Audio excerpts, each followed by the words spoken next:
अस्सलामुअलैकुम फ्रेंड्स, मैं हूं आपका दोस्त Kasim. Ariba life care team में खुश आमदीद। फ्रेंड्स, उम्मीद है कि आप सब लोग खैरियत से होंगे और अल्लाह पाक से दुआ है कि अल्लाह आपको हमेशा खैर और आफियत से रखे।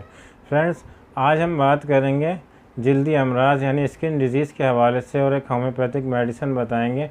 तो नए आने वाले दोस्तों से गुजारिश है, जिन्होंने अभी तक चैनल को सब्सक्राइब नहीं किया है वो चैनल को सब्सक्राइब कर लें और बेल आइकॉन को प्रेस कर लें ताकि मेरी आने वाली मज़ीद वीडियोस की नोटिफिकेशन मिलते रहें और उनके नॉलेज में इजाफ़ा होता रहे। तो चलिए शुरू करते हैं। फ्रेंड्स, स्किन डिजीज़ यानी कि फंगस इन्फेक्शन हो जाता है या आपको एक्जिमा हो जाता है या सोराइसिस वगैरह हो जाता है या और भी स्किन डिजीज़ होती हैं, किसी भी किस्म की जो स्किन डिजीज़ हो जाती है तो उसमें हम सल्फ़र का इस्तेमाल करते हैं। सल्फ़र एक होम्योपैथिक मेडिसिन है जिसका होम्योपैथिक में बहुत ज़्यादा इस्तेमाल किया जाता है। अक्सर औक़ात जो है स्किन डिजीज़ में जो है वो सल्फ़र ही मेडिसिन दी जाती है। लेकिन फ्रेंड्स, याद रखें कि सल्फ़र मेडिसिन जो है वो 100 में से 10% लोगों को जो है वो एलर्जी करती है। 10% लोगों को जो है वो एलर्जी करती है, उनको इस्तेमाल नहीं करना चाहिए। तो जिनको सल्फ़र से एलर्जी है वो इसको खाने के लिए इस्तेमाल नहीं कर सकते, लेकिन लगाने के लिए ज़रूर इस्तेमाल कर सकते हैं। तो सल्फ़र की एक बात ज़रूर याद रखिएगा, सल्फ़र जो है हर एक को माफिक नहीं आती, ये एलर्जी कर जाती है। तो सल्फ़र जो है हर कोई नहीं खा सकता।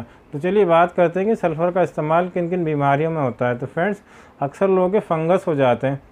फंगस जो होते हैं वो अक्सर जो है वो टांग के पास या रान के पास या ज़ेर नाफ जो हिस्सा होता है यहाँ पे अक्सर लोगों के फंगस वगैरह हो जाते हैं और वो बहुत ज़्यादा बढ़ते जाते हैं। उसमें जो है ये बहुत ज़्यादा ख़ारिश की शिकायत होती है। जितना आप खुजाते हैं उसमें से बाज़ दफ़ा बहुत ज़्यादा पानी निकलता है और जब ये पानी निकल के स्किन की दूसरे हिस्सों पर लगता है तो फंगस जो है वो धीरे धीरे बढ़ता जाता है और ऊपर की जानिब चढ़ने लगता है। फिर इसके अंदर रेडनेस भी आ जाती है और बहुत ज़्यादा खुजली की शिकायत होती है और इसमें बाज़ दफ़ा बहुत ज़्यादा ख़ारिश होने लगती है। तो आप जो ख़ारिश को खुजा के जो है आप इसमें से ब्लड निकल आता है और हल्का हल्का सा ब्लड आने लगता है, जो काफ़ी तकलीफ़ तो होता है। बाद में ज़ख़म भी बन जाता है, लेकिन बाद में इसमें खुरन सी आ जाती है।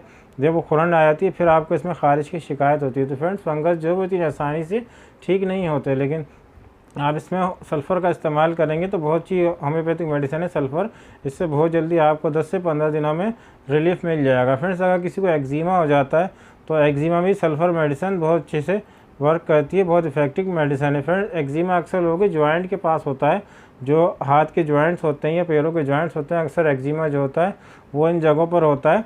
हल्के हल्के से बारीक दाने हो जाते हैं और बाज़ दफ़े दाने बड़े भी हो जाते हैं और एक गुच्छा सा हो जाता है एक दानों का, और ये धीरे धीरे थोड़ा सा बढ़ता जाता है। और किसी को ये खुश्क होता है और किसी को तर होता है, किसी में हल्का हल्का सा पानी वाइट से रतूबत से खारिज होती है और किसी को खुश्क सा होता है और इसमें भूसी सी निकलती है। जैसे भूसी सर्दियों में अक्सर स्किन आपकी ड्राई हो जाती है, ड्राइनेस हो जाती है, आप उसको इचिंग करते हैं तो हल्का सी जैसे भूसी जैसे इसमें उड़ती है। तो अक्सर एक्जिमा इस तरह का भी होता है और ड्राई भी होता है और हल्का सा जो है वो मतलब कि गीला गीला सा भी होता है जिसमें रतूबत से खारिज होती है। तो फ्रेंड्स, हम सल्फ़र को इसमें किस तरह से इस्तेमाल कर सकते हैं। अगर आपको एक्जिमा जो है वो एक्जिमा में आपको ड्राइनेस है तो आप सल्फ़र मेडिसिन को उसमें इस्तेमाल कर सकते हैं, लगाने के लिए भी और खाने के लिए भी। तो फ्रेंड्स, सल्फ़र मेडिसिन को आप लगाएंगे किस तरह से। अगर आपको एक्जिमा की शिकायत है, अगर आपको खुश्क वाला यानी ड्राई एक्जिमा है तो आप इसको पेट्रोलियम जेली या वैसलीन के अंदर 10 से 15 बूंद आप इसमें डालेंगे, थोड़ी सी हाथ में लेके और थोड़ी सी जेली लेंगे और 10 से 15 ड्रॉप जो है आप इसके सल्फ़र मदर टिंचर लेंगे, मदर टिंचर फार्म में लेंगे और उसमें मिक्स कर लेंगे और उसको आप एक्जिमा वाली जगह पे लगा लेंगे। दिन में 3 मरतबा आप इसको इस्तेमाल करेंगे और कम से कम आप इसको 15 दिन इस्तेमाल करें तो इंशाल्लाह इससे आपको आराम मिल जाएगा। और आप इसको पीने की लगा इस्तेमाल करेंगे एक्जिमा में, सोराइसिस में इसको इस्तेमाल नहीं करते हैं, लेकिन इसको आप एक्जिमा में इस्तेमाल करेंगे तो आप इसके 5 से 7 ड्रॉप जो है आधे कप पानी के साथ दिन में 2 मरतबा सुबह और शाम खाने के आधे घंटे के बाद एक्जिमा में आप इसको इस्तेमाल करेंगे। आप सुबह 5 कतरे 5 से 7 कतरे सुबह आधे कप पानी में लीजिए, सादे पानी में, और शाम को खाने के आधे घंटे के बाद 5 से 7 कतरे जो है 5 to 7 ड्रॉप पानी के साथ इस्तेमाल करें तो आपका एक्जिमा की शिकायत जो है वो 10 से 15 दिन में ख़त्म हो जाएगी। फ्रेंड्स, अगर आपको फंगस की शिकायत है तो फंगस में भी इसी तरह से आप इसको इस्तेमाल कर सकते हैं कि 5 से 7 कतरे आधे कप पानी में दिन में 2 मरतबा इस्तेमाल करें तो इंशाल्लाह आपकी जो फंगस की शिकायत है वो दूर हो जाएगी। फ्रेंड्स, आपको ख़ारिश ज़्यादा होती है फंगस के अंदर तो आप फंगस में भी जो है इसको डायरेक्टली जो है, अगर आपकी ड्राइनेस नहीं है उसमें और नमी सी है, गीली सी रतूबत ख़ारिश होती है तो आप इसके जो है आप इसको कॉटन वगैरह से जो है इसको आप लगा सकते हैं ये सल्फ़र मदर टिंचर को आप कॉटन में लगा लीजिए 10 से 15 कतरे, और इसको जो है फंगस वाली जगह पे आराम से, अगर आप कॉटन में नहीं लगाते हैं तो वैसे भी 10 से एक कतरा जो आप जिस जगह पे फंगस है उस जगह पे आप इसको थोड़ा कतरे लगा के आप हल्के से इसमें मालिश कर लीजिए, और इसको दिन में 3 मरतबा लगाइए।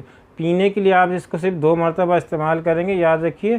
पानी में आधे कप पानी के साथ 5 to 7 ड्रॉप, और लगाने के लिए आप इसको दिन में 3 मरतबा आप इसको लगाएंगे तो इंशाल्लाह आपकी जो फंगस की जो प्रॉब्लम है वो ख़त्म हो जाएगी और आपको आराम मिल जाएगा। और आपके ख़ारिश वगैरह जो हो जाती है तो ख़ारिश में भी आपको आराम आ जाएगा। अगर आपके दाद वगैरह हो जाता है तो आप इसमें भी इसको लगा सकते हैं, खाइएगा नहीं लेकिन लगा सकते हैं, आप इसको पिएगा नहीं। आप इसके 2-3 ड्रॉप जो जिस जगह पे दाद है, दाद छोटे हिस्से में होता है, बढ़ता बहुत कम है, लेकिन जितने भी हिस्से में है आप इसको लगा लीजिए दिन में 3 मरतबा, तो इससे आपको काफ़ी आराम मिल जाएगा। लेकिन फ्रेंड्स, सल्फ़र को हमेशा याद रखिए कि सल्फ़र मेडिसिन जो है वो अक्सर लोगों को रिएक्शन कर जाती है, मतलब रिएक्शन से बड़ा एलर्जी होती है जिससे लाल लाल धब्बे पड़ जाते हैं। तो ऐसे लोग सल्फ़र का इस्तेमाल खाने के लिए ना करें, लगाने के लिए ज़रूर कर सकते हैं, लेकिन सल्फ़र को लगाने के लिए कर सकते हैं, खाने के लिए नहीं करें। अगर वो खाएंगे तो उनको एलर्जी होगी। जिनको सल्फ़र से एलर्जी है अक्सर उन लोगों को पता होता है कि उनको सल्फ़र जो है वो एलर्जी करती है, तो सल्फ़र जो है हर कोई खाने के लिए इस्तेमाल ना करें, इस बात को हमेशा याद रखिएगा। तो फ्रेंड्स, अगर आपको मेरी वीडियो अच्छी लगी हो तो लाइक करें, शेयर करें, सब्सक्राइब करें और बेल आइकॉन को ज़रूर प्रेस करें। दुआओं में याद रखिएगा। मिलते हैं अगली वीडियो में किसी नए टॉपिक के साथ। अल्लाह हाफिज़।